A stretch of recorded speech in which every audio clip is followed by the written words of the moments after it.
তাহারিমা জান্নাত সুরভিকে একটি মিথ্যা মামলায় তাকে জেলে দেওয়া হয়েছিল, 11 দিন তাকে জেল খাটতে হয়েছে এবং আজকে তার রিমান্ড চাওয়া হয়েছিল। 2 দিনের রিমান্ডও মঞ্জুর করা হয়েছিল এবং তার বয়সের ব্যাপারটাকে লুকিয়ে পরবর্তীতে সোশ্যাল মিডিয়া সহ আমাদের যারা জুলাই গণ অভ্যুত্থানের নেতাকর্মীরা রয়েছেন তারা এই বিষয়ে সরব প্রতিবাদ করেছেন।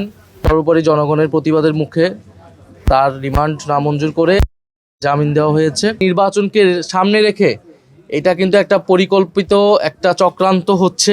জুলাই গণ অভ্যুত্থানের নেতাকর্মীদেরকে সারা দেশে চাঁদাবাজ দুর্নীতিবাজ হিসেবে চিত্রিত করার জন্যই এই ধরনের মিডিয়া দ্বারা পরিকল্পনা করা হচ্ছে এবং এইটা কিন্তু বাংলাদেশের জনগণ জানে 5ই আগস্টের পরে কারা চাঁদাবাজি করেছে, কারা দুর্নীতি করেছে, কারা জমি দখল করেছে।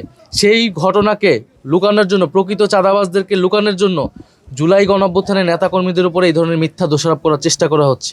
আমরা চাই প্রকৃত ন্যায় বিচার এবং নিরপেক্ষতা তৈরি হোক, সেটা মিডিয়ার মাধ্যমে তৈরি হোক, সেটা পুলিশ প্রশাসন সব জায়গায় তৈরি হোক।